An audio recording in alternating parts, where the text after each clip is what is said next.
Hi and welcome back to my channel, everyone. I am Sarah of Horror. I review movies, TV shows, and other things I find interesting to just talk about. And today, we are in the spookiest of the spookiest months. It's October, Halloween season, but for me, Halloween season is all year round. But in October, it just gets a little bit more special. So I wanted to do something special for you. And I've been wanting to review this TV show for a long time. And I just decided to finally do it. If you have been active on my community tab, then you probably know already which TV show I'm talking about. But for those of you that do not know, I will be talking about season 1 of Tales from the Crypt. Yes! So my plan for October is to review 2 episodes each week from Tales from the Crypt, plus a bonus horror movie. So it's only horror this month. Usually it's like 80% horror and 20% something else. But in October, horror. I mean, I used to watch Tales from the Crypt a lot when I was younger. Like when I was a teen or in my early 20s.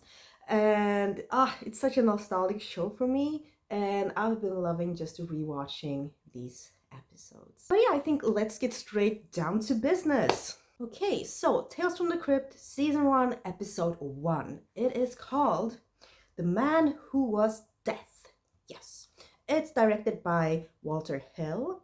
It's starring William Sadler, J.V. Smith, David Wool, and of course John Kassir as the voice of the Crypt Keeper. So in this one we have William Sadler. He is called Niles and he works as an executioner for when death row inmates get executed. But then the death penalty gets abolished and he loses his job, but he is determined to follow through anyway. So he starts freelancing in a way. Yeah, so like immediately what really pops out or stands out with this episode is the breaking of the fourth wall. And in some scenes he's just directly looking straight into the camera, breaking the fourth wall and directly at us. And I really like that touch. I like when you can do that like in a good way and not like overuse it, but like really make that breaking of the fourth wall benefit the film or the show or the episode, so to speak. And also I did like the storyline. I like his character, like the arc of his character, the way he kind of played that. And I was just curious, I had a hunch where this would go, so to speak, and it did. So it is both a negative and a positive. So my positive negative is that you can kind of see how this story will wrap up, but it also makes sense. So that is why it's like a negative positive. Yeah, this film kind of starts with an inmate being led to the electric chair, and then William kind of walks us through it until we see him. And I think that was a smart and clever way to begin this story, because that immediately draws me in, at least, and keeps my interest for the entirety of the episode. And I mean, these episodes aren't that long, so of course the characters have to be presented quickly, but in a really good way, not just being thrown in there just to show us and then moving on to the next thing. It has to be cleverly set up, but the filmmakers have less time to set everything up because it's not a long film or a really long TV show episode, like a 1 hour 40 minutes. But I think they managed to do that in a really good way and set everything up just enough. And yeah, since this is a shorter episode, or every episode is kind of short, but since they are short, I can't like spend a lot of time talking about them because then I would spoil a lot of things. So I will just point out the major things that I really like, and if there's a negative, I will point that out, and then I will just move on to grading. So I hope you will like that. But yeah, I'm happy they chose William Sadler for this part. He did a really wonderful job with his character. And plus also, I love the beginning and the ending, which wraps up every episode with the Crypt Keeper. The Crypt Keeper does something that always match with the story. And yeah, so that was very hilarious and fun, his puns. So that would always be a positive for me, I think. I don't remember like seeing an episode where I was disappointed in the Crypt Keeper. So that will probably never be a negative. So the Crypt Keeper gets a 10 out of 10. But what the actual episode would get, I'm giving it an 8 out of 10. So an 8 out of 10 for the very first episode of Tales from the Crypt. So let's move on to the second episode. Whew. Yes, so the second episode of Tales from the Crypt is called And All Through the House. It is directed by Robert Zemeckis. It's starring John Cassier as the voice of the Crypt Keeper, Mary Ellen Trainor, Larry Drake, Marsha Bell, and Lindsay Whitney Barry. So in the second episode, we just cut straight into a couple's kind of living room. It's Christmas Eve, and we see that the wife isn't completely happy with her husband, and she decides to kill him. Like, that is the first thing that happens. It's not really a spoiler. What she doesn't know is that a mental patient has escaped from the hospital, and he is actually wearing a Santa suit outfit, and he is like right by her house. It's in the neighborhood. So, the timing of killing someone while, there's a escaped mental patient, not the best timing. So she will, have to deal with that. I just love the Christmas season. As much as I love Halloween season, I do also love Christmas. Halloween season will always be number one for me, but then a close second is the Christmas season. So I'm super happy that I decided to make a Christmas episode so early in the show. And classic title, And All Through the House. Really like that. And I do like that we just get straight into the story. She kills him. We're like, okay, what is going on here? And then we quickly learn about the mental patient in the Santa suit. And they're so perfect. Like, of course he has to be dressed in a Santa suit. The film wouldn't have been as exciting otherwise. I don't think so. I don't think so.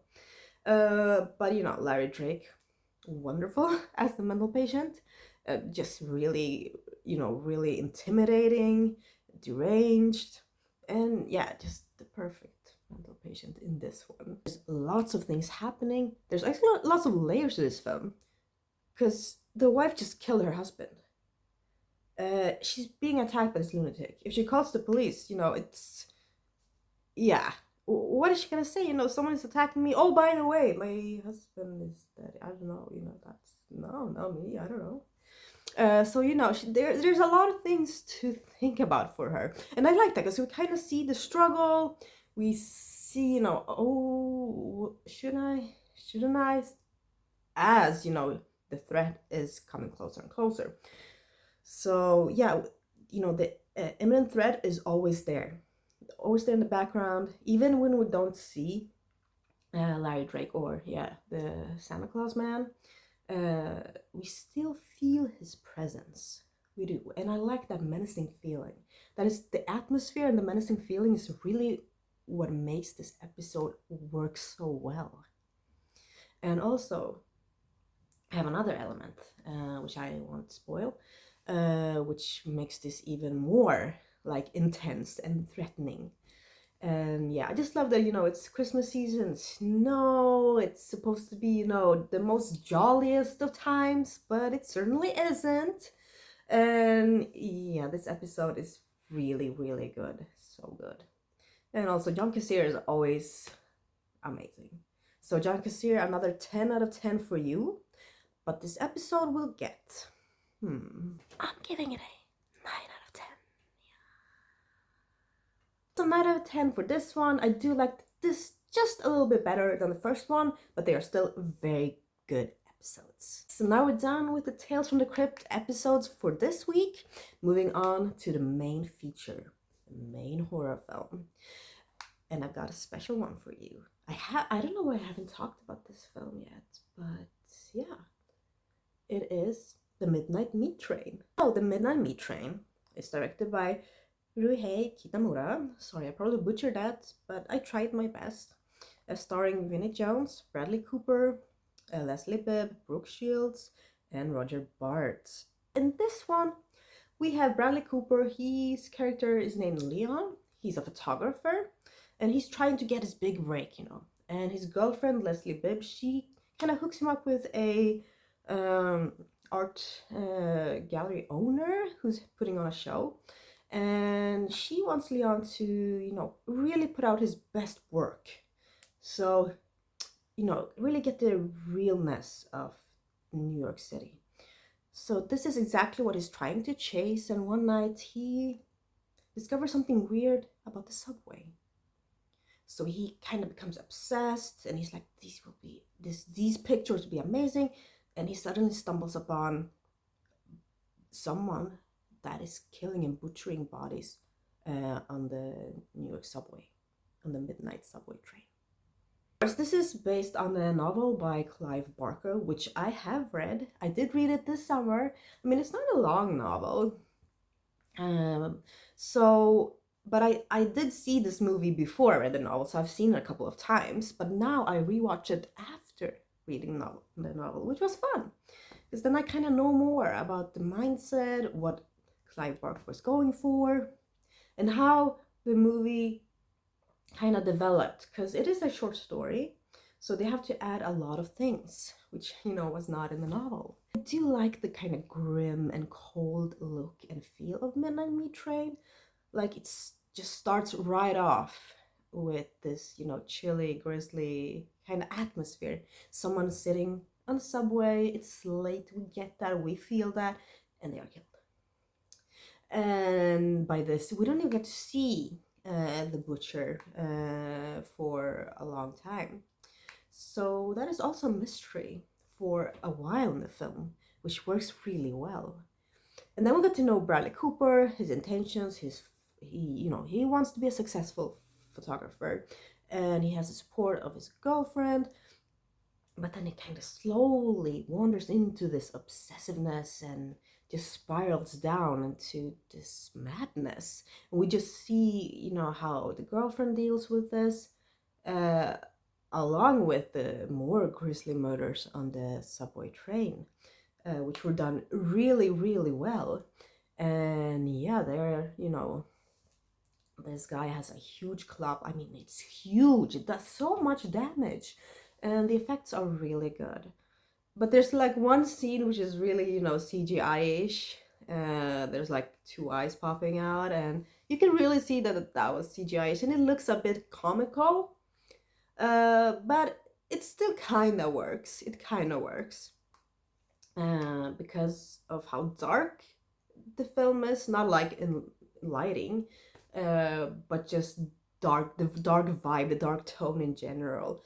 So I kind of like that kind of nice juxtaposition. We get a little bit of a comedic feature, because there's not a lot of that in this film. As I said, it has a really dark vibe, which I really like. I like that it's on a subway, because I ride the subway almost daily here in Sweden. So, you know, I was like, oh, you know, that's not comforting at all. But it's a good place to, you know, make a horror film.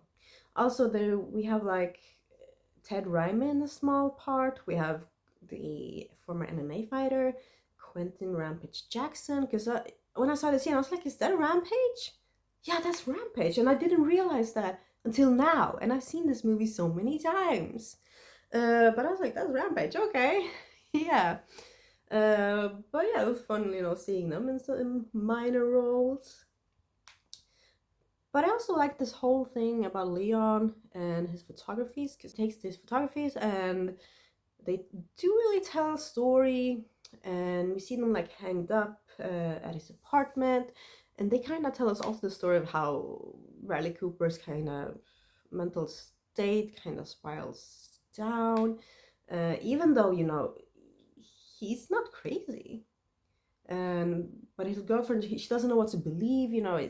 I mean, to her, of course, that will sound really weird, but he's talking about a butcher. But I do have to say, I do think this film is just a bit tad long. Too long. Just a little bit. Because it kind of drags on, like towards, like the third act. It kind of drags on a bit. I think the first act, fantastic. Second act piqued my interest. I was like, oh, this is so good. I haven't realized how good it is. And then in the third act, right in the middle of the third act, it kind of drags on a bit, and it kind of just threw me off a little bit. But then it kind of reeled me back in. So I do like this film. And also there are some very cool point of view shots, which I hadn't really thought about before. But especially in the subway, when the butcher is attacking people, they're really cool point of view shots. It works so well.